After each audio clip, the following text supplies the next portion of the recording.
Meet the editors. ചാൻസലറായി ഗവർണർക്കുള്ള തിരിച്ചടിയാണോ കോടതി വിധി എന്നാണ് ചോദ്യം.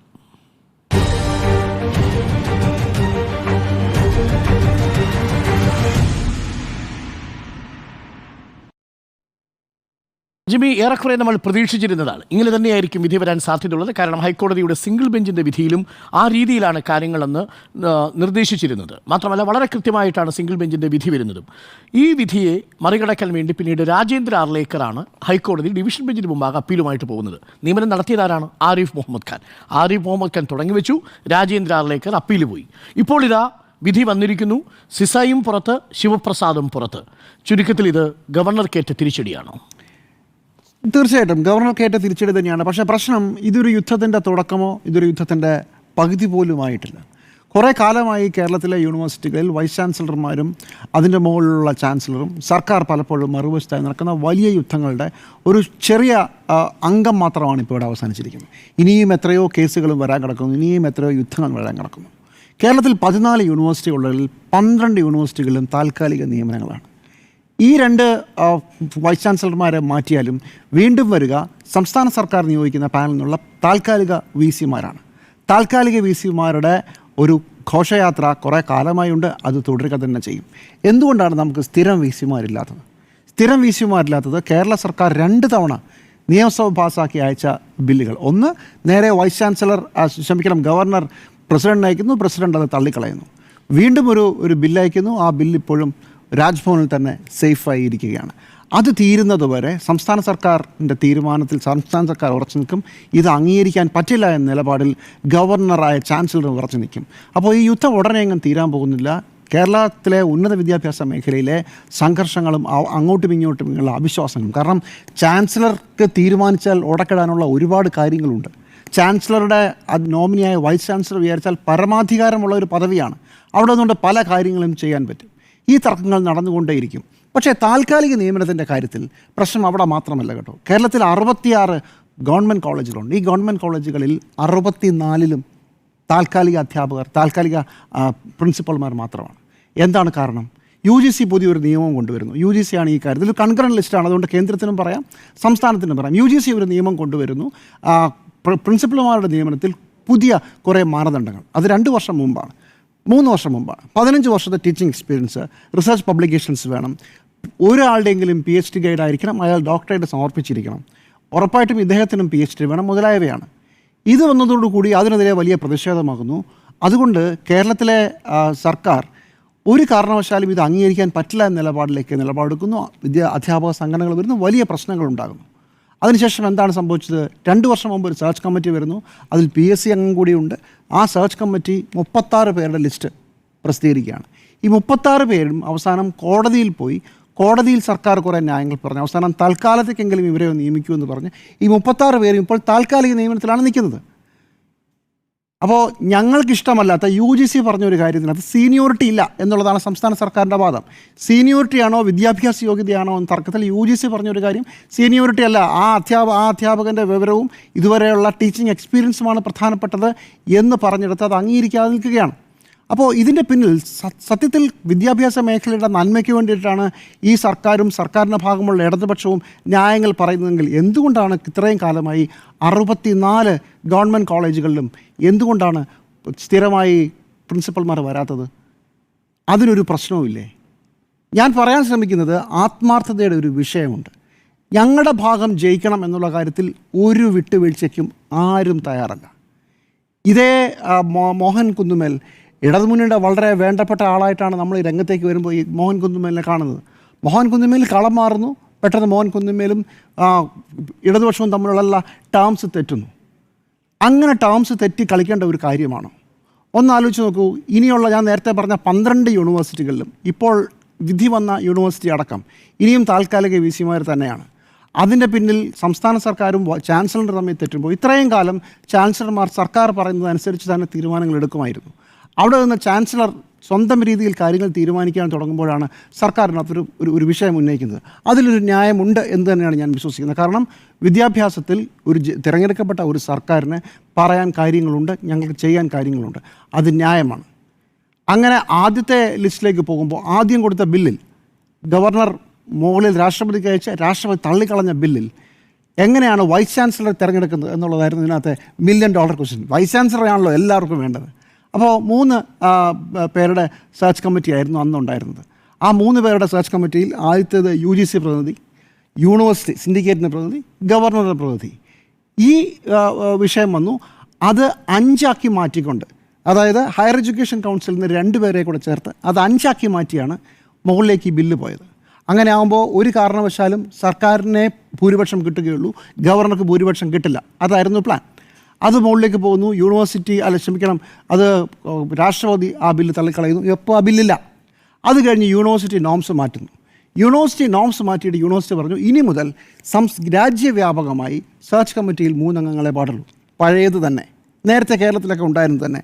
ഒന്ന് UGC പ്രതിനിധി, നേരത്തെ പറഞ്ഞ യൂണിവേഴ്സിറ്റിയുടെ പ്രതിനിധി, ഗവർണർ പ്രതിനിധി, ഇതേ പറ്റൂ എന്നായി. അതിന് സംസ്ഥാന സർക്കാർ കൺകറന്റ് ലിസ്റ്റ് ആണെങ്കിലും UGC ഒരു നിയമമുള്ളതുകൊണ്ട് ബില്ല് പാസ്സാക്കി കഴിഞ്ഞാലും ഇത് നിൽക്കില്ല. അപ്പോൾ എന്ത് ചെയ്തു? പുതിയ ബില്ലിൽ മാറ്റങ്ങൾ വരുത്തി. ചാൻസലറെ ഇല്ല. ചാൻസലർക്ക് പകരം അഡ്വൈസർ എന്നോ മറ്റോ റോളിൽ മന്ത്രി വരും. അത് കഴിഞ്ഞ് പിന്നെ ഉള്ളത് വൈസ് ചാൻസലറാണ്. വൈസ് ചാൻസലർ അധികാരങ്ങൾ, കാരണം വൈസ് ചാൻസലർ എന്തായാലും 3 പേരുടെ ലിസ്റ്റിൽ നിന്നാകുമ്പോൾ വൈസ് ചാൻസലർ ഗവർണറുടെ ആൾ തന്നെ ആയിരിക്കും. അതുകൊണ്ട് വൈസ് ചാൻസലറുടെ അധികാരങ്ങൾ വെട്ടിക്കുറയ്ക്കുന്നു. എന്നിട്ട് കുറച്ചെടുത്ത് രജിസ്ട്രാർക്ക് കൊടുക്കുന്നു, കുറച്ചെടുത്ത് സിൻഡിക്കേറ്റിന് കൊടുക്കുന്നു. ഇങ്ങനെ വൈസ് ചാൻസലർ പദവിയുടെ അധികാരങ്ങൾ വെട്ടിക്കുറയ്ക്കുന്നു. ഉദ്ദേശം എന്താണ്? ഞങ്ങളുടെ കയ്യിൽ കാര്യങ്ങൾ നിൽക്കണം. ഇങ്ങനെയാണോ ഈ വിഷയത്തെ കേന്ദ്ര സംസ്ഥാന സർക്കാരുകളും കേന്ദ്രം ഭരിക്കുന്ന BJPയും കേരളം ഭരിക്കുന്നത് ആരായാലും ഇങ്ങനെയാണോ കാര്യങ്ങളെ തീരുമാനിക്കുന്നത്? ഞങ്ങളുടെ കയ്യിൽ അധികാരം വേണം, ഞങ്ങളുടെ ആളുകൾ വരണം. അധ്യാപക സംഘടനകൾ കോളേജിലെ പ്രിൻസിപ്പാൾമാരുടെ കാര്യത്തിൽ സീനിയോറിറ്റി, ഞങ്ങളുടെ ആളുകൾ എന്നൊരു വിഷയത്തിന് മേൽ കടിച്ചു തൂങ്ങിയതുപോലെ ഇവിടെയും ഞങ്ങളുടെ ആളുകൾ വരണം എന്ന് ഗവർണർ വാശി പിടിക്കുന്നു. സംസ്ഥാന സർക്കാരും വാശി പിടിക്കുന്നു. അതിൽ ഗവർണറുടെ വാശിക്ക് ഒരു അനൗചിത്യമുണ്ട്. ഗവർണർ നോമിനേറ്റഡ് പോസ്റ്റാണ്. ഗവർണറുടെ ഭാഗത്താണ് ഏറ്റവും വലിയ അനൗചിത്യം. പക്ഷേ എൻ്റെ പ്രശ്നം കുറച്ചുകൂടെ വിശാലമായി ഈ വിഷയത്തിൽ അധികാരമാർക്ക്, വേണ്ടപ്പെട്ട ആളാര്, എങ്ങനെയാണ് സിൻഡിക്കേറ്റിൻ്റെയും സെനറ്റിൻ്റെയും ഘടന, ഇതൊക്കെ പുനഃപരിശോധിക്കാനുള്ള ഒരു സുവർണ അവസരമായി കേരളത്തിലെ രാഷ്ട്രീയക്കാരെങ്കിലും അതിനെ കാണുമോ? സിൻഡിക്കേറ്റിലും സെനറ്റിലും അടക്കം ഒരു പുനഃപരിശോധന വരികയും കുറച്ചുകൂടെ അക്കാഡമിക് ആയിട്ടുള്ള ആളുകൾ വരികയും ചെയ്യുന്ന സിൻഡിക്കേറ്റിനും സെനറ്റിനും, അതുപോലെ തന്നെ വൈസ് ചാൻസലർക്ക് ഇപ്പോഴത്തെ നിയമം അനുസരിച്ച് വൈസ് ചാൻസലർ പരമാധികാരിയാണ്. വൈസ് ചാൻസലർ കറപ്റ്റ് ആയാൽ എന്തും സംഭവിക്കും. അതുപോലെ തന്നെയാണ് ചാൻസലറുടെ കാര്യം. ചാൻസലർ തീരുമാനിച്ചതാണ്. ഇത് മാറ്റിയിട്ട് എന്തുകൊണ്ട് നമ്മുടെ നാട്ടിൽ അക്കാഡമിക് രംഗത്തുള്ളവർക്ക് കുറച്ചുകൂടെ സേയുള്ള, എന്ന് വെച്ചാൽ കേരളത്തിലെ ട്രേഡ് യൂണിയൻ നേതാക്കളും വിദ്യാർത്ഥി സംഘടനാ നേതാക്കളൊന്നും മോശമാണെന്നല്ല, പക്ഷേ നമ്മുടെ ഒരു ട്രാക്ക് റെക്കോർഡിൽ ഇതുവരെ വന്നിട്ട് എല്ലാ കാലത്തും വലിയ ബഹളങ്ങളും തർക്കങ്ങളും അലമ്പുകളും ഉണ്ടായിട്ടാണ് കാര്യങ്ങൾ പോയിട്ടുള്ളത്.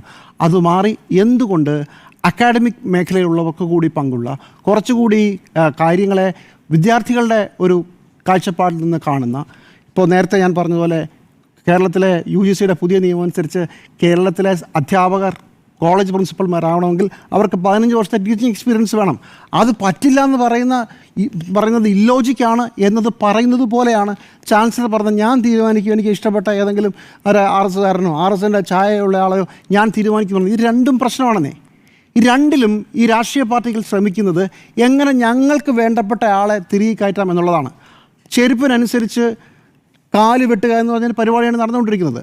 അതിന് പകരം ഉന്നത വിദ്യാഭ്യാസ മേഖലയെ ആകെ പരിഷ്കരിക്കുന്ന ഒരു പുതിയ സംവിധാനത്തിലേക്ക് പോകാനുള്ള സാധ്യതയുണ്ടോ? എന്തായാലും തമിഴ്നാടിൻ്റെ കേസ് അവിടെ ജയിച്ചു നിൽക്കുകയാണ്. കുറച്ച് നാളുകൾക്കുള്ളിൽ തന്നെ അത് കേരളത്തിനൊക്കെ ബാധകമാവുകയും കേരള സർക്കാരിന് വൈസ് ചാൻസലറെയും ചാൻസലറെയും വെട്ടി മൊത്തം യൂണിവേഴ്സിറ്റികളുടെ അധികാരം കയ്യിൽ വരാനും ഇരിക്കുകയാണ്. അതാണ് ഇതുവരെയുള്ള സാഹചര്യം. പക്ഷേ അത് കിട്ടുമ്പോൾ ഈ ഒരു 8 വർഷക്കാലമല്ലേ ആയുള്ളൂ കിട്ടാതായിട്ട്.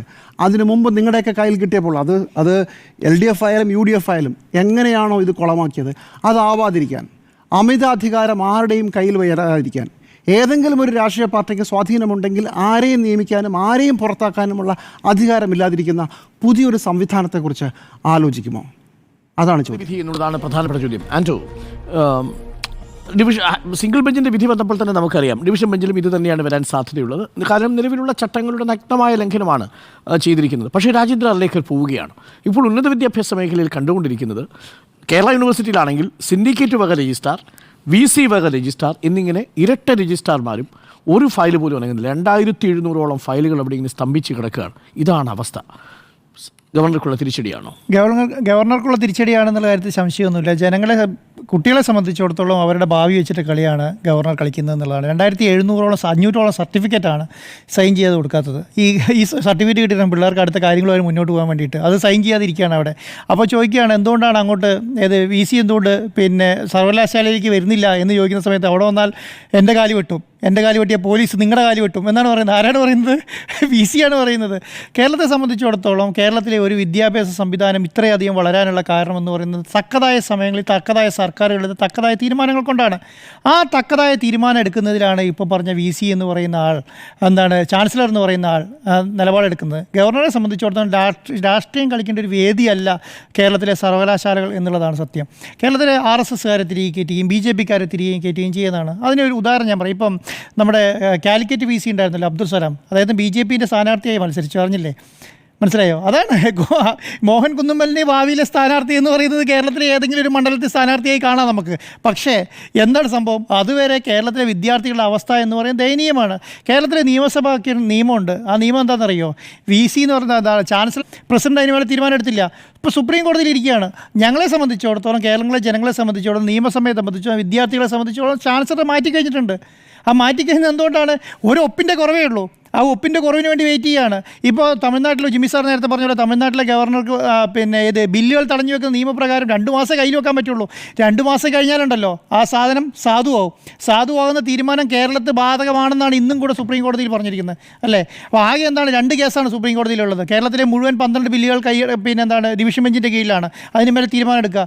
രണ്ടാമത്തെ കാര്യം, ഈ ഗവർണറുടെ കയ്യിലിരിക്കുന്ന ബില്ലുകൾക്ക് എത്ര നാൾ കയ്യിൽ വെക്കാം എന്നുള്ളതിനകത്ത് തീരുമാനം എടുക്കണം എന്നുള്ളതാണ്. ആ തീരുമാനം എടുക്കേണ്ട കേസിലാണ് പറയുന്നത് തമിഴ്നാട് പറയുന്നത്, തമിഴ്നാട് വിധി കേരളത്തിനും കൂടെ ബാധക എന്ന് പറയുന്നത്. അങ്ങനെയാണെങ്കിൽ അത് ബാധകമായാൽ ഒരു ഉത്തരവ് മതി. ഈ പറയുന്ന ചാൻസലറിന് പദവി നഷ്ടപ്പെട്ടു ഈ പറഞ്ഞ ഗവർണറെ സംബന്ധിച്ചിടത്തോളം. അപ്പോൾ അതിനുള്ളിൽ എത്രയോ സർവകലാശാലകളാണ് ഈ പറഞ്ഞ സ്ഥിരം VC ഇല്ലാതെ നിൽക്കുന്നത്. ഈ സ്ഥിരം VCൻ്റെ പ്രശ്നം എന്താ? കേരള സർവകലാശാല പോലെ ഇത്രയും പ്രധാനപ്പെട്ട ഒരു സർവകലാശാലയിൽ ഒരു VC ഇല്ല. പ്രധാനപ്പെട്ട തീരുമാനം ഭരണം മുന്നോട്ട് കൊണ്ടുപോകേണ്ടതന്നെ. ഭരണം ആര് മുന്നോട്ട് കൊടുക്കും? ഈ ഇത്രയും കുട്ടികൾ പഠിക്കുന്ന സ്ഥലത്താണോ ഈ പറയുന്ന ഓൺലൈനിൽ ഞാൻ തീരുമാനം എടുക്കുമെന്ന് പറയുന്നത്? എന്തൊരു കഷ്ടമാണ്. അതിന് കൂടെയാണ് ഈ പറയുന്ന രജിസ്ട്രാർമാരുടെ അവസ്ഥ. രജിസ്ട്രാർമാരെ ചാൻസലർ VC ഒരു രജിസ്ട്രാർ നിയമിക്കുന്നു. ആ രജിസ്ട്രാർ സിൻഡിക്കേറ്റിന് അനുമതിയില്ല. സിൻഡിക്കേറ്റ് അവരെ തന്നെ പുതിയ രജിസ്ട്രാർ അപ്പോയിൻറ്റ് ചെയ്യുന്നു. ആ രജിസ്ട്രാറും പഴയ രജിസ്ട്രാറും കൂടെ വന്നിരിക്കുകയാണ് അവിടെ. എന്നിട്ട് ഈ രജിസ്ട്രാർ സിൻഡിക്കേറ്റ് അനുമതി കൊടുത്ത്, സിൻഡിക്കേറ്റ് പരമോന്നത ബോഡി അനുമതി കൊടുത്ത രജിസ്ട്രാർ അയക്കുന്ന ഫയലുകളൊന്നും VC സൈൻ ചെയ്യില്ല. അപ്പോൾ ആരാണ്? രജിസ്ട്രാറാണോ VC ആണോ പ്രശ്നക്കാരൻ? കാരണം ആ സ്ഥലത്ത് വന്നിരുന്ന് ഏതാണ് യൂണിവേഴ്സിറ്റിയിൽ വന്നിരുന്ന് അതിൻ്റെ ഡേ ടു ഡേ കാര്യങ്ങളും അവിടുത്തെ ഫയലുകളെല്ലാം നീക്കി അത് സൈൻ ചെയ്ത് അത് മുന്നോട്ട് കൊണ്ടുപോകണമെങ്കിൽ ആ ഫയൽ അയക്കുകയാണ്. അതിൽ സൈൻ ചെയ്യുന്നില്ല. എന്നിട്ട് അതിന് ന്യായം പറഞ്ഞ എന്താണ്? അത് ഞാൻ ഓൺലൈനിൽ നോക്കിക്കോളാം എന്ന് പറയുകയും ഓൺലൈനിൽ നോക്കുന്നില്ല എന്ന് മാത്രമല്ല ഇവിടുന്ന് രജിസ്ട്രാർ അങ്ങോട്ട് കൊടുക്കുന്ന ഫയൽ സൈൻ ചെയ്യുന്നില്ല എന്നുള്ളതാണ്. വളരെ കഷ്ടമാണ്. അതിന് ഏറ്റവും വലിയ തിരിച്ചടിയാണ് ഡിജിറ്റൽ യൂണിവേഴ്സിറ്റിയിലും നമ്മുടെ ടെക്നിക്കൽ യൂണിവേഴ്സിറ്റിയിലും സംഭവിച്ചത്. 2 VCമാരെ എടുത്ത് ദൂരെ കളഞ്ഞു. എന്താണ് അതിനർത്ഥം? ഗവർണർക്ക് പവറില്ലാന്ന്. കേരളത്തിൽ ചാൻസലർ എന്ന നിലയ്ക്ക് ഗവർണർക്ക് പവറില്ലാന്ന് ഹൈക്കോടതി പറയുകയാണ്. സിംഗിൾ ബെഞ്ച് പറഞ്ഞു, ഡിവിഷൻ ബെഞ്ച് പറഞ്ഞു. രണ്ടുപേരും പറഞ്ഞില്ലേ? സിസ തോമസിനെയും ശിവപ്രസാദിനെ എടുത്ത് ദൂരെ കളഞ്ഞിട്ട് മിണ്ടാട്ടമില്ലല്ലോ. കേരള സർക്കാരും കേരള ഗവൺമെൻറ്റും കൊടുക്കുന്ന പ്രതിനിധിയെ VC ആയിട്ട് വെക്കാൻ കഴിയുള്ളൂ. അങ്ങനെ വെച്ചാൽ ഈ പ്രശ്നം തീർന്നു. ഈ പറയുന്ന ചാൻസലറുടെ പദവി പോകാനുള്ള കാരണം എന്താ അറിയോ? ഗവൺമെൻറ് കൊടുക്കുന്ന ആരെയും നോമിനികളെ അപ്പോയിൻറ്റ് ചെയ്യാത്തതുകൊണ്ടാണ് ചാൻസലർ മാറ്റേണ്ടി വന്നത്. അല്ലെങ്കിൽ ഈ ചാൻസലർ പദവിയെങ്കിലും ഈ പറഞ്ഞ ഗവർണർ കയ്യിൽ ഉണ്ടായിരുന്നേ. എന്നാൽ അമിത അധികാരം ഉപയോഗിക്കുക. നമ്മുടെ കയ്യിൽ അധികാരമുണ്ട്, അത് ഏത് രീതിയിൽ ഉപയോഗിക്കുക? അത് രാഷ്ട്രീയം വളർത്താൻ ഉപയോഗിക്കുക, നമ്മുടെ ആൾക്കാർ തിരികെ കയറ്റാൻ ഉപയോഗിക്കുക. അങ്ങനെ ഉപയോഗിച്ച് കഴിഞ്ഞാൽ എന്ത് സംഭവിക്കും? കേരളത്തിലെ വിദ്യാഭ്യാസ മേഖല തകരും. ആ വിദ്യാഭ്യാസ മേഖല തകരുന്ന നിലയിലേക്ക് കേരളത്തിലെ വിദ്യാർത്ഥികളെയും കേരളത്തിലെ വിദ്യാർത്ഥി പ്രസ്ഥാനങ്ങളെയും കേരളത്തിലെ അധ്യാപക പ്രസ്ഥാനങ്ങളെയും ഈ പറയുന്ന രാഷ്ട്രീയ പ്രസ്ഥാനങ്ങളെയും എല്ലാം മാറ്റിയാണ് ആര്? ഈ പറഞ്ഞ ഗവർണർ. ഇപ്പോൾ കേരളത്തിലെ ഗവർണറിൽ ആകെയുള്ള ഒരേ ഒരു സാധനം എന്ന് പറയുന്നത് ഈ VC ആണ്. ഈ ചാൻസലർ പദവിയാണ്. ആ ചാൻസലർ പദവി വെച്ചിട്ട് ഇങ്ങനെ ചെയ്യുന്ന ഗവർണർ എന്തൊക്കെ ചെയ്യുമെന്ന് ആലോചിച്ച് നോക്കിക്കേ. വിദ്യാർത്ഥികളുടെ ജീവിതം വെച്ചിട്ടാണ് ഈ കളി മുഴുവൻ കളിക്കുന്നത്. ഞാൻ പറയില്ല, 2500 സർട്ടിഫിക്കറ്റാണ് സൈൻ ചെയ്യാനുള്ളത്. അത് സൈൻ ചെയ്യണം എന്നുള്ളത് ആര് പറയണം? ഈ പറയുന്ന ചാൻസലർ എന്ന് പറയുന്ന ഗവർണർ പറയേണ്ടായിരുന്നോ? VCനെ വിളിച്ച് പറയേണ്ടായിരുന്നോ? ഈ ഫയലുകൾ മുഴുവൻ നാളെ സൈൻ ചെയ്യണം എന്ന് പറയും. എന്തേ പറയാത്തത്? കേരളത്തിലെ വിദ്യാർത്ഥികളെക്കുറിച്ച് ഇത്രയധികം ഘോരം എന്താ കേരളത്തിലെ വിദ്യാർത്ഥികൾ മുഴുവൻ എന്താണ് വിജയിച്ച് മുന്നോട്ട് വരണം, എന്താണ് വിദ്യാഭ്യാസം വലിയ രീതിയിൽ പൊലിക്കണം എന്നൊക്കെ ആഗ്രഹിക്കുന്ന ഗവർണർ എന്താ ചെയ്യേണ്ടത്? ഗവർണർ ഈ പറഞ്ഞ VC-നെ വിളിച്ച് പറയണം, നാളെ ഒരു ദിവസം അല്ലെങ്കിൽ മറ്റന്നാൾ ഒരു ദിവസം ഈ പറയുന്ന സർട്ടിഫിക്കറ്റ് മുഴുവൻ സൈൻ ചെയ്ത് കൊടുക്കണം, പറയണ്ടേ? ഈ പറഞ്ഞ അവിടുന്ന് വരുന്ന രജിസ്ട്രാർ കൊടുക്കുന്ന ഫയലുകൾ മുഴുവൻ സൈൻ ചെയ്ത് കൊടുക്കണം, പറയണ്ടേ? എന്തുകൊണ്ടാണ് ഗവർണർ പറയാത്തത്? ഗവർണറെ സംബന്ധിച്ചിടത്തോളം എന്താണ് അവിടെ രാഷ്ട്രീയം വളർത്താന്നുള്ളതുള്ളൂ. രാഷ്ട്രീയം വളർത്താൻ ഇറങ്ങിയെന്ന് സംഭവിക്കും. കേരളത്തിലെ വിദ്യാർത്ഥി പ്രസ്ഥാനങ്ങളെല്ലാം അങ്ങനെയാണ്. അത് കോൺഗ്രസ് KSU ആയാലും SFI ആയാലും ABVP ആയാലും ഈ പറഞ്ഞ MSF ആയാലും എല്ലാം എങ്ങനെയാണ്?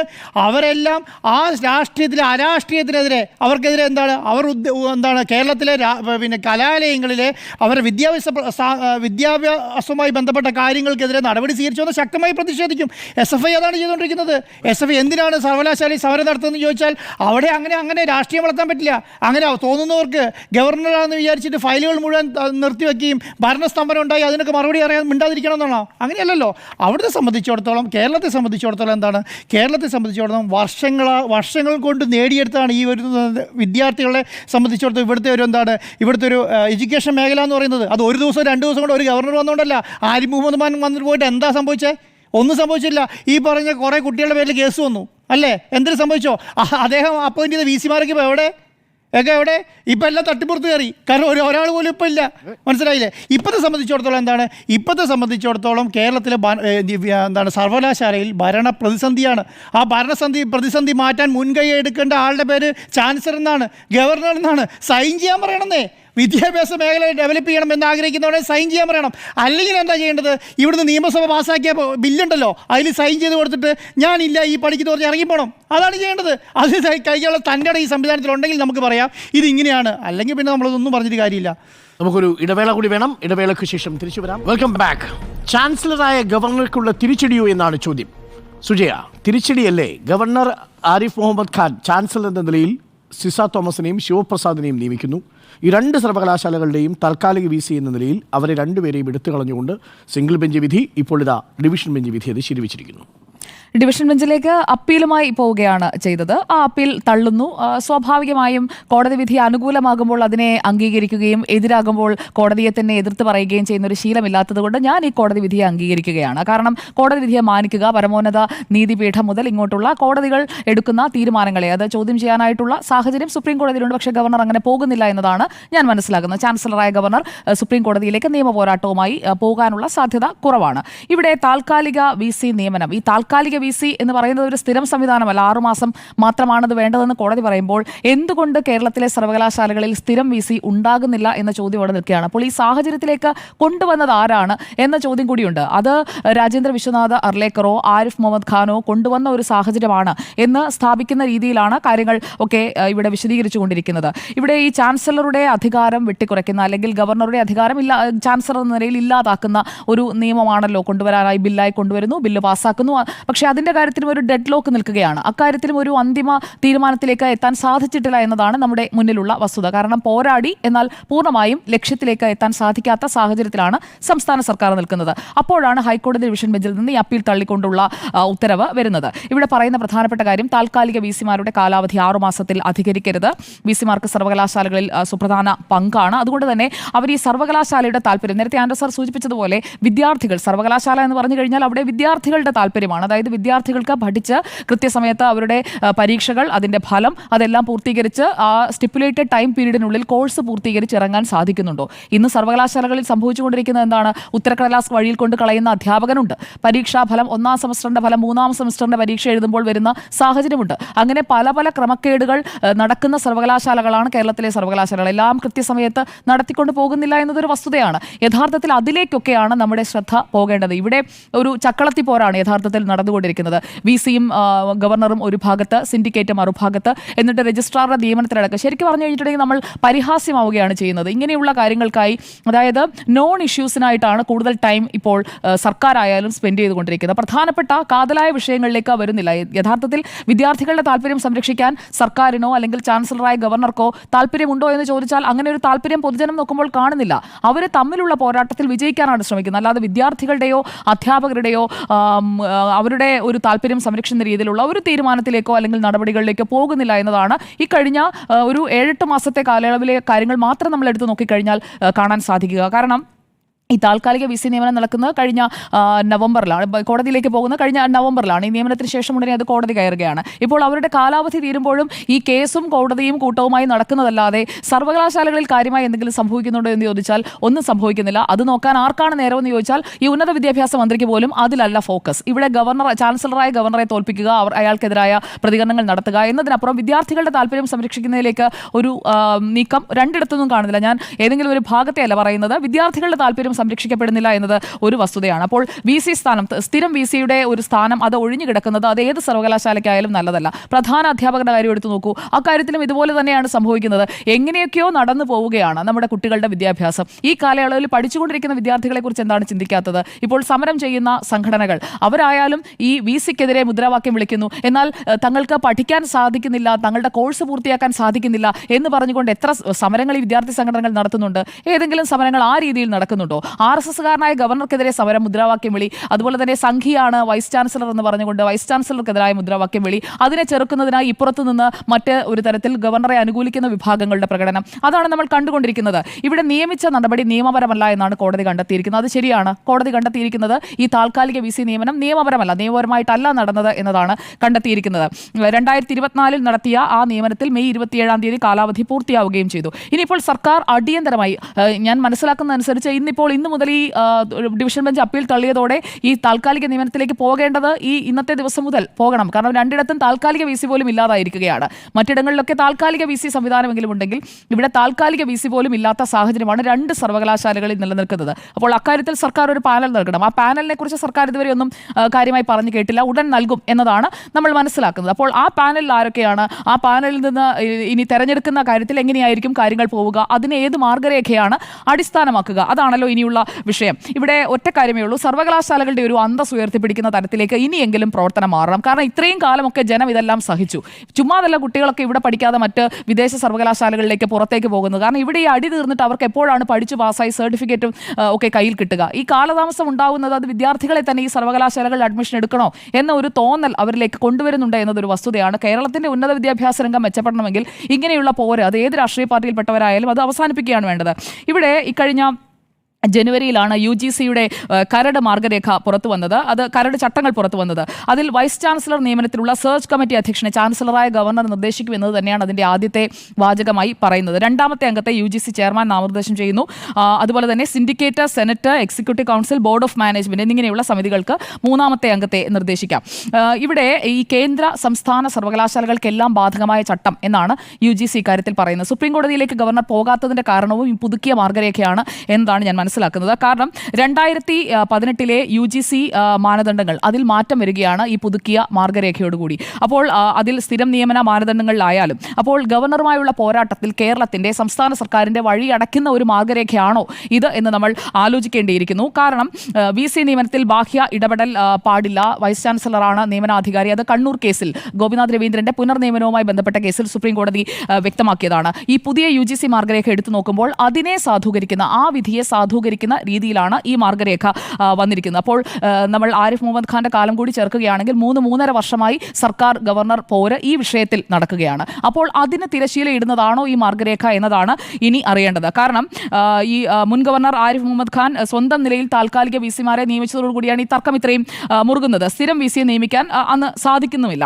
ഇവിടെ സെർച്ച് കമ്മിറ്റിയിൽ UGC പ്രതിനിധി വേണം. അത് മാത്രമാണ് 2018 മാർഗരേഖയിൽ പറയുന്നത്. അപ്പോൾ അത് വെച്ചുകൊണ്ടാണ് ഇത്രയും കാലം സർക്കാരും സർവകലാശാലകളും അതുപോലെ തന്നെ രാഷ്ട്രീയ പാർട്ടികളുമെല്ലാം ഗവർണറെ, ചാൻസലറായ ഗവർണറെ എതിർത്തത്. അതോടൊപ്പം തന്നെ 2ാമത്തെ തടസ്സവാദം, സെർച്ച് കമ്മിറ്റി ചാൻസലർ രൂപവൽക്കരിക്കണമെന്ന് UGC വ്യവസ്ഥ ചെയ്തിട്ടില്ല. ഇതെല്ലാം 2018 മാർഗരേഖ അനുസരിച്ചുകൊണ്ട് പറയുന്നതാണ്. പക്ഷേ ഈ പുതിയ മാർഗരേഖ, ഈ ജനുവരിയിൽ ഇപ്പോൾ ഇറക്കിയ ഈ മാർഗരേഖ അനുസരിച്ച് ചാൻസലർ സർവാധികാരിയാവുകയാണ്. അതുകൂടി മനസ്സിലാക്കിക്കൊണ്ടാണോ ഈ സുപ്രീം കോടതിയിലേക്ക് പോകേണ്ട എന്ന തീരുമാനം ചാൻസലറായ ഗവർണർ എടുത്തത് എന്നതാണ് ഈ കാര്യത്തിൽ ഞാൻ മനസ്സിലാക്കുന്നത്. ഈ മാർഗരേഖയിൽ പറയുന്ന കാര്യങ്ങളിലേക്ക് വന്നു കഴിഞ്ഞാൽ സെർച്ച് കമ്മിറ്റി രൂപീകരിക്കേണ്ടത് ചാൻസലറാണ് എന്ന് മാത്രമല്ല, ഈ ചാൻസലർ നിർദ്ദേശിക്കുന്നയാൾ ഈ സമിതിയുടെ അധ്യക്ഷനാകണം. അതും UGCയുടെ പുതുക്കിയ മാർഗരേഖയിൽ പറയുന്നുണ്ട്. അതായത് ഗവർണർക്ക് 3-2 പ്രതിനിധികളെ നിർദ്ദേശിക്കുന്നതിനുള്ള മേൽക്കൈ കിട്ടുകയാണ്. അപ്പോൾ ഫലത്തിൽ തീരുമാനമെടുക്കാൻ പോകുന്നത് ആരാണ്? അതാണ് അവിടെ നിൽക്കുന്നത്. UGC അല്ലേ? അതാ പറഞ്ഞേ. അപ്പോൾ UGC യുടെ ചെയർപേഴ്സൺ. അപ്പോൾ ഫലത്തിൽ മേൽക്കൈ കിട്ടുമല്ലോ. പക്ഷേ ചാൻസലർ ഗവർണർ അല്ലെങ്കിലോ? അതാണ് പറഞ്ഞത്. അതിലേക്ക് ഞാൻ വരാം. അത് നിലവിൽ എന്തായാലും ചാൻസലർ ഗവർണർ അല്ല എന്ന് പറയുന്നത് ഇപ്പോഴും കയ്യാലപ്പുറത്തിരിക്കുകയാണ്. എങ്ങോട്ടും വീണിട്ടില്ല, അങ്ങോട്ടും വീണിട്ടില്ല, ഇങ്ങോട്ടും വീണിട്ടില്ല. അക്കാര്യത്തിൽ ഒരു തീരുമാനത്തിലേക്ക് എത്താൻ സാധിച്ചിട്ടുമില്ല. സംസ്ഥാനത്തിനുള്ള ഏക അധികാരം എന്താണ് നോക്കൂ, അത് സർവകലാശാലകളിലെ സിൻഡിക്കേറ്റ്, സെനറ്റ് എക്സിക്യൂട്ടീവ് കൗൺസിൽ പ്രതിനിധികളിൽ ആരെങ്കിലും ഒരാളെ ഉൾപ്പെടുത്താം. അത് മാത്രമായി സംസ്ഥാനത്തിന്റെ അധികാരം പരിമിതപ്പെടുത്തുകയാണ്.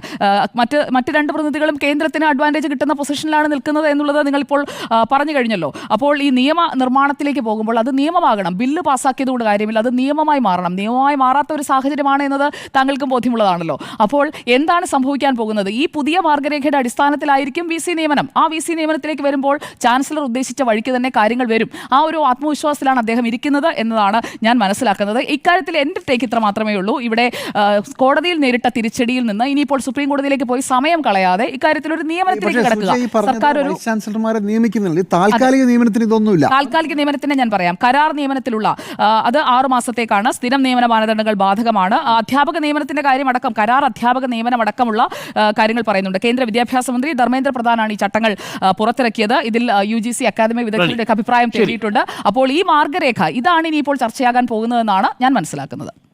ഈ വിഷയത്തിൽ വളരെ കൗതുകകരമായ 2 കാര്യങ്ങൾ സംഭവിച്ചിട്ടുണ്ട്. ഒന്ന്, ഈ വിധി എന്ന് പറയുന്നത് കേരളത്തിൻ്റെ ഈ നിയമപോരാട്ടത്തിൽ, ചാൻസലറുമായിട്ടുള്ള നിയമപോരാട്ടത്തിൽ ഏറ്റവും സുപ്രധാനമായിട്ടുള്ള ഏടായിട്ടാണ് ഞാൻ കണക്കാക്കുന്നത്. ഇത് ഗവർണറും ഒപ്പം സംഘപരിവാറും നടത്തിക്കൊണ്ടിരിക്കുന്ന കേരളത്തിലെ ഉന്നത വിദ്യാഭ്യാസ മേഖലയുടെ കാവ്യവൽക്കരണത്തിനെതിരായിട്ടുള്ള സമരത്തിന് ശക്തമായിട്ടുള്ള ഊർജം പകരും എന്നുള്ളതാണ്. ഗവർണർ രാജേന്ദ്ര ആർലേക്കറും കുന്നുമ്മൽ ബോയ്സും കൂടി കേരളത്തിലെ ഉന്നത വിദ്യാഭ്യാസത്തെ കുഴിയിലാക്കിക്കൊണ്ടിരിക്കുന്നു എന്നുള്ളതാണ് എൻ്റെ ആദ്യത്തെ റീഡിംഗ്. ഇതിന് കാരണമുണ്ട്, അത് ഞാൻ രണ്ടാമത് പറയാം. അതിനു മുമ്പ് ഈ വിധിയിലേക്ക് വരാം. എന്താണ് ഈ വിധിയിൽ പറഞ്ഞിരിക്കുന്നത്? വിധിയിൽ നേരത്തെ സുജയ പറഞ്ഞതുപോലെ ചാൻസലർ എല്ലാ അധികാരങ്ങളും പരമാധികാരിയായി മാറുകയാണ്. അത് തന്നെയാണ് ഉന്നത വിദ്യാഭ്യാസത്തിലെ ആദ്യത്തെ അബദ്ധം. ഉന്നത വിദ്യാഭ്യാസത്തിൽ പരമാധികാരി എന്നൊന്നില്ല. വിദ്യാഭ്യാസവും ഉന്നത വിദ്യാഭ്യാസവും ഗവേഷണത്തിൻ്റെയും വിദ്യാഭ്യാസത്തിൻ്റെയും സ്വതന്ത്രവും ജനാധിപത്യവും നീതിയുക്തവുമായിട്ടുള്ള വ്യവഹാരങ്ങളെയാണ് കുറിക്കുന്നത്. അത്തരമൊരിടത്തിൽ പൂർണ്ണമായും ജനാധിപത്യ ഇടങ്ങളായിട്ട് മാറണം. ആ ജനാധിപത്യ ഇടങ്ങളായിട്ട് മാറാൻ വേണ്ടിയാണ് സമൂഹത്തിൻ്റെ നാനാതുറകളിലുള്ള മനുഷ്യരെ ഒരു പൊതു സർവകലാശാലയുടെ തലപ്പത്തേക്ക് സിൻഡിക്കേറ്റിൻ്റെ ഭരണസമിതിയിലേക്ക് കൊണ്ടുവന്നത്. അവരെ മാറ്റി നിർത്തി ഏകാധിപതിയായി, ഏകഛത്രാധിപതിയായി ഒരു ചാൻസലർ മാറാൻ ശ്രമം നടത്തുന്നു. സുജയുടെ വാക്കിൽ പറഞ്ഞാൽ ചാൻസലറുടെ ഒരു തീരുമാനം അതാണ്. ആ ചാൻസലറിലേക്ക് എല്ലാം കേന്ദ്രീകരിക്കുന്നു എന്നുള്ള 2025 ഏറ്റവും ഒടുവിലെത്തുള്ള UGC റെഗുലേഷൻ തന്നെയാണ് ഇത് ചെയ്യുന്നത്. തെറ്റാണ്. ഇത് വിദ്യാഭ്യാസ മേഖലയോട് നടത്തുന്ന ഏറ്റവും വലിയ ചതിയാണ് എന്ന് പറയാനുള്ള കാരണം. നോക്കൂ, കേരള സർവകലാശാലയുടെ VC ആയിട്ട് 1937 അന്ന് തിരുവിതാംകൂർ സർവകലാശാലയാണ്. ആരെയാണ് ക്ഷണിച്ചിരുന്നത്? സാക്ഷാൽ ആൽബർട്ട് ഐൻസ്റ്റീനെ ക്ഷണിച്ചിരുന്നതായിട്ടാണ് ചരിത്രം പറയുന്നത്. UR അനന്തമൂർത്തി എന്ന് പറയുന്ന ഒരു VC നമുക്കുണ്ടായിരുന്നില്ല മഹാത്മാഗാന്ധി സർവകലാശാലയിൽ. എത്ര പ്രതിഭാധനരായ സർവകലാശാല VCമാരെ നമ്മൾ കണ്ടു. ആ സർവകലാശാല VCമാരാരെങ്കിലും ഈ മോഹൻ കുന്നുമലിൻ്റെ പണിയെടുത്തോ, സിസ തോമസിൻ്റെ പണിയെടുത്തോ, ശിവപ്രസാദിൻ്റെ പണിയെടുത്തോ? അവരെ ആരെങ്കിലും നിയമിക്കുന്നതിൽ ഏതെങ്കിലും തർക്കങ്ങളുണ്ടായിരുന്നോ? ഏറ്റവും മികച്ച ഉന്നത വിദ്യാഭ്യാസ ഗുണനിലവാരമുള്ള മികച്ച ഗുണമേന്മയുള്ള ഒരു ട്രാക്ക് റെക്കോർഡുള്ള VCമാരെ കണ്ട നാടാണ് നമ്മുടേത്. നോക്കൂ, നമ്മുടെ സർവകലാശാലയുടെ മികച്ച പെർഫോമൻസ് ഇൻഡെക്സ് ഏറ്റവും ഒടുവിലുള്ള NIRFൻ്റെ റാങ്കിങ് വന്നില്ലേ? ആ NIRFൻ്റെ റാങ്കിങ്ങിൽ 9ാമത്തെ റാങ്ക് കേരളത്തിലെ എനിക്ക് തോന്നുന്നു ക്യുസാറ്റിനാണ്, കേരള യൂണിവേഴ്സിറ്റിക്കാണ്. 10ാമത്തെ റാങ്ക് ക്യുസാറ്റിനാണ്. 11ാമത്തെ റാങ്ക് മഹാത്മാഗാന്ധി സർവകലാശാലയ്ക്കാണ്. 43ാമത്തെ റാങ്ക് അത് കാലിക്കറ്റ് സർവകലാശാലയ്ക്കാണ്. 4 സർവകലാശാലകളും ഇന്ത്യയിലെ മൊത്തം സർവകലാശാലകൾ, പൊതു സർവകലാശാലകൾ എടുക്കുമ്പോൾ ആദ്യ സ്ഥാനങ്ങളിൽ വരിക. ആദ്യത്തെ 3 10-നുള്ളിൽ തന്നെ വരിക. ഇതൊന്നും മോഹൻ കുന്നുമലിൻ്റെയും ഗവർണറെ സംഖ്യവൽക്കരിച്ചതിൻ്റെ ഭാഗമായും കിട്ടിയതല്ല. ഇവിടുത്തെ വിദ്യാർത്ഥികളും അധ്യാപകരും ഗവേഷകരും വളരെ കൃത്യമായി നടത്തിയ പഠനത്തിൻ്റെയും ഗവേഷണത്തിൻ്റെയും ഒക്കെ ഫലമായിട്ട് ലഭിച്ചത് തന്നെയാണ്. അതുകൊണ്ട് NIRFൽ മികച്ച പ്രകടനം കാഴ്ചവെച്ചുകൊണ്ടിരിക്കുന്ന സർവകലാശാലയാണ് കേരള സർവകലാശാല. ആ കേരള സർവകലാശാലയെ തകർക്കാൻ പല വഴികളും നോക്കി. അതിലേറ്റവും പ്രധാനപ്പെട്ട വഴിയായിട്ട് ഇപ്പോൾ തീരുമാനിച്ചു, ആ സർവകലാശാലയുടെ തലപ്പത്ത് യോഗ്യനല്ലാത്ത ഒരാളെ കൊണ്ടുവയ്ക്കുക. എത്ര കാലമായി ആ സർവകലാശാല, മഹാദേവൻ പിള്ള സാറ് പോയതിനു ശേഷം സർവകലാശാലയിൽ സ്ഥിരമായിട്ടൊരു VC വന്നിട്ടില്ല. അവിടെ താൽക്കാലിക VC എന്ന പേരിൽ, ഇൻചാർജ് എന്ന പേരിൽ മോഹൻ കുന്നുമലിനെ കൊണ്ട് പ്രതീക്ഷിച്ചു. ഒരു അക്കാദമിക് ആക്ടിവിറ്റിയും അവിടെ നടക്കുന്നില്ല. വിദ്യാർത്ഥികളുടെ സർട്ടിഫിക്കറ്റ് ഒപ്പിട്ട് കൊടുക്കാൻ പോലും ഈ മോഹൻ കുന്നുമൽ എന്ന് പറയുന്ന മാന്യൻ തയ്യാറാകുന്നില്ല. അതാണ് അവിടെ സംഭവിച്ചുകൊണ്ടിരിക്കുന്നത്. എന്നിട്ടൊടുവിൽ തൊടുന്യായങ്ങൾ പറയുക, ഇറങ്ങിയ കാല് വിട്ടുമത്രേ. അതെ, കാല് വെട്ടാൻ വേണ്ടിയിട്ട് വിദ്യാർത്ഥികൾ ഇരിക്കുകയല്ലേ. അവർ സമരം ചെയ്യുമ്പോൾ അതിനെ ഭയന്നുകൊണ്ട് VC മാറി നിൽക്കുകയും തിരിച്ചു കാല് വിട്ടും എന്ത് ഞാൻ ഭയക്കുന്നു എന്നാണ് പറയുന്നത്. ഇത്തരം തൊടുന്യായങ്ങൾ പറഞ്ഞുകൊണ്ടിരിക്കുന്ന ഒരു അവസ്ഥയാണ് നമുക്ക് സർവകലാശാലയിൽ കാണാൻ സാധിക്കുന്നത്. ഇനി യഥാർത്ഥ വിഷയത്തിലേക്ക് വരാം. എന്താണ് ഈ വിധിന്യായത്തിലെ ഭാഗം? ഈ വിധിന്യായത്തിൽ ആർലേക്കറും ആരിഫ് മുഹമ്മദ് ഖാനും കരുതിയത് ഈ പറയുന്ന ചാൻസലറായി ഞാൻ എൻ്റെ എല്ലാ അധികാരങ്ങളും തമ്പ്രാൻ എന്ന നിലയിൽ ഞാൻ എല്ലാ അധികാരങ്ങളും ഉപയോഗിക്കുന്നു എന്ന മട്ടിലുള്ള അപ്പോയിൻമെൻറ്റാണ് നടത്തിയത്. വളരെ കൃത്യമായിട്ട് പറയുന്നില്ലേ, സാങ്കേതിക സർവകലാശാലയുടെ നിയമത്തിൽ സാങ്കേതിക സർവകലാശാലയുടെ സെക്ഷൻ 13(7) പറയുന്നുണ്ട്, കേരള സർക്കാരിൻ്റെ റെക്കമെൻഡേഷൻസ് പ്രകാരമായിരിക്കണം താൽക്കാലിക VC-യെ തീരുമാനിക്കേണ്ടത്. വളരെ കൃത്യമായിട്ട് എഴുതി വെച്ചിട്ടുള്ളത്. എന്നിട്ടും അഹങ്കാരവും ധാർഷ്ട്യവും കൈമുതലായ ഒരു ചാൻസലർ ഇത് വളരെ വ്യക്തമായി സെക്ഷൻ 13(7) എഴുതി വെച്ചിട്ടും ഇങ്ങനൊരു നിയമനം നടത്തണമെങ്കിൽ അയാളുടെ മനസ്സിലിരിപ്പ് എന്തായിരിക്കും എന്ന് ആലോചിച്ച് നോക്കിയേ. തപ്പിയെടുത്ത് സിസ തോമസിനെയും ശിവപ്രസാദിനെയും വെക്കാൻ വേണ്ടി സർക്കാരിൻ്റെ കൃത്യമായി എഴുതി വെച്ചിരിക്കുന്ന ആക്ടിലെ ഭാഗമാണ് ലംഘിച്ചത്. അത് സാങ്കേതിക സർവകലാശാല ഡിജിറ്റൽ യൂണിവേഴ്സിറ്റി സെക്ഷൻ 11(10) താൽക്കാലിക സർവകലാശാല VC നിയമിക്കണമെന്നുണ്ടെങ്കിൽ കേരള സർക്കാരിൻ്റെ റെക്കമെൻഡേഷൻ പ്രകാരം മാത്രമേ ചാൻസലർക്ക് പറ്റൂ. ഇങ്ങനെ കൃത്യമായി എഴുതി വെച്ചിട്ടും ഇത് രണ്ട് നിയമങ്ങളുടെ ചട്ടങ്ങളെയും ലംഘിച്ചുകൊണ്ടാണ് ഈ നിയമനം നടത്തിയത്. അതാണ് സിംഗിൾ ബെഞ്ച് എടുത്ത് തോട്ടിക്കളഞ്ഞത്, ഡിവിഷൻ ബെഞ്ച് എടുത്ത് തോട്ടിക്കളഞ്ഞത്. അതുകൊണ്ട് ഈ ചാൻസലർ നടത്തിയ നടപടിയെ ഹൈക്കോടതി അംഗീകരിക്കുന്നില്ലെന്ന് മാത്രമല്ല പൂർണ്ണമായിട്ടും വിദ്യാർത്ഥി വിരുദ്ധമാണ് എന്ന നിലപാടിലേക്കാണ് എത്തിച്ചേർന്നിരിക്കുന്നത്. ഇനി ഈ പോരാട്ടം എന്തിനാണ് എന്നത് നേരത്തെ ഇവിടെ സൂചിപ്പിച്ചതുകൊണ്ട് ചുരുക്കി പറയാം. 2018 UGC റെഗുലേഷൻ വന്നതിനു ശേഷം ഈ 3 പേരെ നേരത്തെ ഈ VC-മാരെ തീരുമാനിക്കുന്ന കാര്യത്തിൽ അതുവരെ നമുക്കിതുവരെയും പ്രശ്നം ഉണ്ടായിരുന്നില്ല. കാരണം കുളം കലക്കികളായിട്ടുള്ള ഗവർണർമാർ നാട്ടിൽ വരാത്തിടത്തോളം കാലം ഒരു പ്രശ്നം ഉണ്ടായിരുന്നില്ല ആ അർത്ഥത്തിൽ. പക്ഷേ കുളം കലക്കിമാർ എന്ന് വന്നു തുടങ്ങി. ഇവിടെ മാത്രമല്ല, മഹാരാഷ്ട്രയിൽ, പശ്ചിമ ബംഗാളിൽ, തമിഴ്നാട്ടിൽ, പഞ്ചാബിൽ, കേരളത്തിൽ എവിടെയൊക്കെ ഈ സർക്കാരിന് ഇഷ്ടക്കാരല്ലാത്ത ആളുകൾ ഭരിക്കുന്നുണ്ടോ, കേന്ദ്ര സർക്കാരിന് വിരുദ്ധമായിട്ടുള്ള ഭരിക്കുന്നുണ്ടോ, അവിടെ ഗവർണർ എത്തുന്നു. മുന്നമാർ എന്ന പേരിൽ അവർ രംഗപ്രവേശം ചെയ്യുന്നു. രംഗപ്രവേശം ചെയ്ത് സർവകലാശാലയുടെ ചാൻസലർ പദവിയിൽ ഇരിക്കുമ്പോൾ ആ സർവകലാശാല നന്നായി പ്രവർത്തിക്കുകയാണെങ്കിൽ അവിടെ മൊത്തം കോളമാക്കി കടന്നു പോകുന്നു. ഇതാണ് കണ്ടുകൊണ്ടിരിക്കുന്നത്. എന്താ കേരള സർവകലാശാലയിൽ സംഭവിച്ചത്? ഇവിടെ ഈ റെഗുലേഷൻ്റെ ഭാഗമായിട്ട് ഈ സർവകലാശാലയിലെ ചാൻസലർ, നേരത്തെ സൂചിപ്പിച്ചുള്ള UGC-യുടെ നോമിനി, പിന്നെ ഈ പറയുന്ന സിൻഡിക്കേറ്റ് അംഗം, അതായത് കേരള സർക്കാരിൻ്റെ നോമിനി ആയിട്ടുള്ള ഈ 3 പേരെന്ന നിലയിൽ 2-1 എന്ന ഭൂരിപക്ഷം വരും. എന്ന് പറഞ്ഞു കഴിഞ്ഞാൽ VC ആരുടെ നോമിനിയായി തീരും? VC നിയമിക്കുന്ന സെർച്ച് കമ്മിറ്റി എന്ന് പറയുന്നത് ചാൻസലറുടെ പ്രീതിക്ക് മാത്രം കാരണമായിട്ടുള്ളൊരു ബോഡിയായിട്ട് തീരും. അങ്ങനെ വന്നാൽ അവിടെ വരുന്ന VC-യുടെ രാഷ്ട്രീയ സ്വഭാവവും അക്കാദമിക് യോഗ്യതയും മെറിറ്റും ക്വാളിഫൈ ചെയ്യപ്പെടാതെ പോകും. അതിനുള്ള ഏറ്റവും നല്ല ഉദാഹരണമല്ലേ സിസ തോമസ്? അതിനുള്ള ഏറ്റവും നല്ല ഉദാഹരണമല്ലേ ശിവപ്രസാദ്? അതിനുള്ള ഏറ്റവും നല്ല ഉദാഹരണമല്ലേ ഇപ്പോൾ വന്നിരിക്കുന്ന മോഹൻ കുന്നുമൽ? ഈ മോഹൻ കുന്നുമലിന് കേരള സർവകലാശാല VC ആവാൻ എന്ത് യോഗ്യതയുള്ളത്? ഇൻചാർജായിട്ട് 2ാമത് അപ്പോയിന്റ് ചെയ്തിരിക്കുക. ആരോഗ്യ സർവകലാശാലയാവാൻ അദ്ദേഹം ഡോക്ടർ എന്ന നിലയിൽ യോഗ്യനാവാം. കേരള സർവകലാശാല പോലെ ഒരു സർവകലാശാലയുടെ തലപ്പ് തിരിക്കാൻ എന്ത് യോഗ്യതയാണ് മോഹൻ കുന്നുമലിനുള്ളത്? താൽക്കാലിക ചാർജുള്ള ഒരു VC എന്നല്ലാതെ. അപ്പോൾ അതുകൊണ്ട് ഈ ചാൻസലറുടെ ഉദ്ദേശം ഏറ്റവും മികച്ച ക്വാളിഫൈഡ് ആയ VC-യെ കൊടുക്കുക എന്നുള്ളതല്ല. ഈ സർവകലാശാലകൾ പിടിക്കുക, ആ സർവകലാശാലകളിലെ പഠനാന്തരീക്ഷത്തെ, അധ്യയനാന്തരീക്ഷത്തെ പൂർണ്ണമായിട്ടും മുതലെടുത്ത് അവിടെ സിലബസ് പരിഷ്കരണമടക്കം, പഠന രീതിയിലടക്കം, വിദ്യാർത്ഥികളുടെ സംഘടനാ പ്രവർത്തനങ്ങളിലടക്കം ഇടപെട്ട് ഇപ്പോൾ മുൻപിൽ നിൽക്കുന്ന റാങ്കുകളെ പിന്നിലേക്ക് മാറ്റണം. കാര്യം സർവകലാശാലകൾ വിദ്യാർത്ഥികൾ ചരിത്രം പഠിച്ചാൽ, അറിവും വിജ്ഞാനവും പകർന്നു വന്നാൽ സ്വാഭാവികമായും സംഖ്യവൽക്കരണത്തിന് സാധ്യതയില്ലാതെ വരും. അതുകൊണ്ടാണ് അവർ ആദ്യം നോട്ടമിടുന്നത്. ഏറ്റവും മികച്ച വിദ്യാഭ്യാസ സ്ഥാപനങ്ങളെ ഇല്ലാതാക്കി കഴിഞ്ഞാൽ, അവർ ചരിത്രവിരുദ്ധന്മാരായി മാറിയാൽ, വിജ്ഞാനത്തെ നിങ്ങൾ പൂർണ്ണമായും ഉപേക്ഷിച്ചു കഴിഞ്ഞാൽ പിന്നെ നിങ്ങൾക്ക് വളരെ വേഗം പഴയ കാലത്തിലേക്ക് തിരിച്ചു പോകാം. അതാണ് അവിടെ സംഭവിക്കുന്നത്. പൂർവാശ്രമത്തിലെ ഒരു ഇടതുപക്ഷ സഹയാത്രികനായി എന്ന് പറഞ്ഞാൽ എന്ത് കാര്യം? അങ്ങനെയുള്ള ആൾക്കാരല്ലേ വളരെ പെട്ടെന്ന് കാലുമാറി വരും. നിങ്ങൾ ചാണകക്കുഴി ചാടിയാലുണ്ടല്ലോ, പിന്നെ ചാടിയ മനുഷ്യൻ സ്വർണ്ണം കൊണ്ട് നിർമ്മിച്ച ആളാണെന്ന് പറഞ്ഞാലും ചാണകമാണ് സുജയ. അതാണ് സംഭവിച്ചിരിക്കുന്നത്. അതെല്ലാ കാര്യത്തിലും ബാധകമാണ്. അപ്പൊ കുഴി ചാടാതിരിക്കുക എന്നുള്ളതാണ് ആയിരുന്നു ഇതുവരെ. ഇപ്പൊ അത് സെപ്റ്റ് ടാങ്കും കൂടായി. ഇപ്പൊ ആർലേക്കർ വന്നതിന് ശേഷം എന്താ അവിടെ നടക്കുന്ന ചർച്ച? എന്താ? ഒരു തുണി ചുറ്റി, കാവി തുണി ചുറ്റിയ ഒരു യുവതി, ആ യുവതിയുടെ പടം വെക്കണോ വേണ്ടയോ? ഒരു സർവകലാശാല 2600 വിദ്യാർത്ഥികളുടെ സർട്ടിഫിക്കറ്റ് ഈ പറയുന്ന സർവകലാശാലയിൽ തടഞ്ഞു വെച്ചിരിക്കുക. ഒന്ന് ആലോചിച്ച് നോക്കണം. ഒരു കാവിക്കുടി ചുറ്റിയ ഒരു സ്ത്രീയുടെ പടം വയ്ക്കുന്നതുമായി ബന്ധപ്പെട്ട ഇത് ചാണകക്കുഴിയല്ല, സെപ്റ്റ് ടാങ്ക് ആണ് സുജയ. ആ സെപ്റ്റ് ടാങ്ക് ഇരിക്കുകയാണ് നിലവിൽ മോഹൻ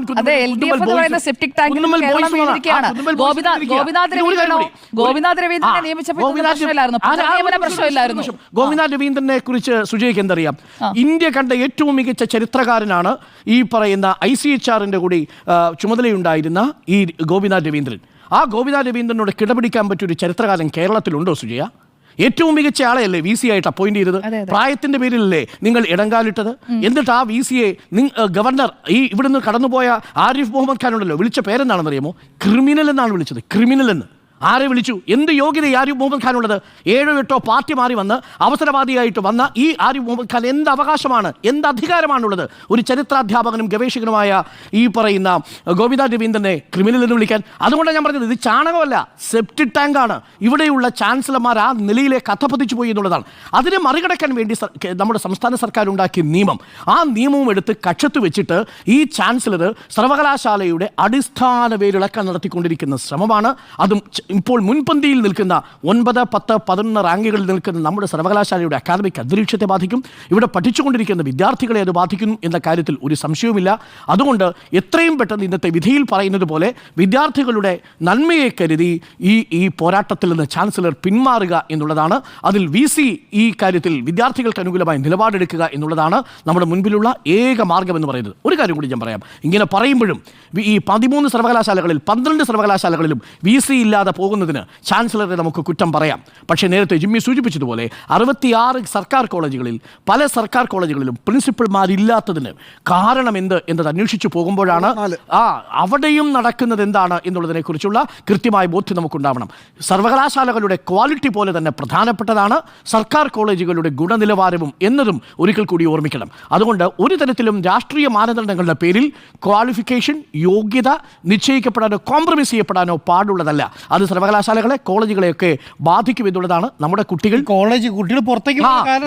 നമ്മുടെ സർവകലാശാലകളും കോളേജും ഒക്കെ ഉപേക്ഷിച്ച് യൂറോപ്പിലേക്കും മറ്റിടങ്ങളിലേക്കും കുടിയേറിക്കൊണ്ടിരിക്കുകയാണ്. അതിന്റെ കാരണം ഈ പറയുന്ന ചക്കളത്തിപ്പോരാണെന്ന കാര്യത്തിൽ ഒരു സംശയവുമില്ല. അതുകൊണ്ട് സർക്കാർ എടുത്തിരിക്കുന്ന ചാൻസലറിന്റെയും സംഘപരിവാറിനും എതിരായിട്ടുള്ള സർവകലാശാലകളെ ലക്ഷ്യമിട്ടുകൊണ്ടുള്ള വലിയ വേട്ടയ്ക്കുള്ള പ്രതിരോധത്തിന് കിട്ടിയ ഊർജ്ജമാണ് ഇന്നത്തെ ഹൈക്കോടതി വിധി എന്നാണ് ഞാൻ മനസ്സിലാക്കുന്നത്. ഇതിന് ഹിന്ദിയിൽ ജാവോ എന്ന് പറയും. അത് ആർലേക്കറിനും ബാധകമാണ്, സിസ തോമസിന് ബാധകമാണ്, ഇതിന് ശിവപ്രസാദിനും ബാധകമാണ്, നമ്മളുടെ മോഹൻ കുന്നുമ്മലിനും കുന്നുമ്മൽ ബോയ്സിനും ബാധകമാണ്. ഗവർണറോട് എന്ന് പറഞ്ഞ പിണറായി വിജയൻ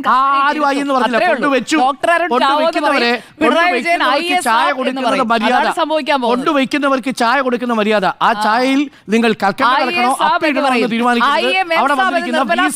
അവിടെ വന്നിരിക്കുന്ന ചാൻസലർമാരുടെ യോഗ്യത,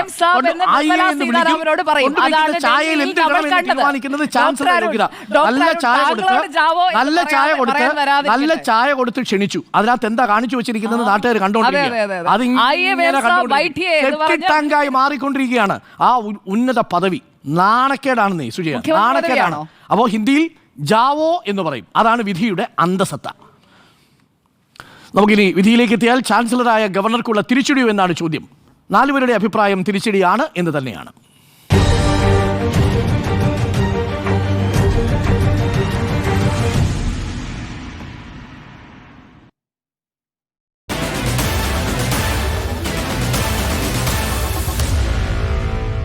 Meet the editors.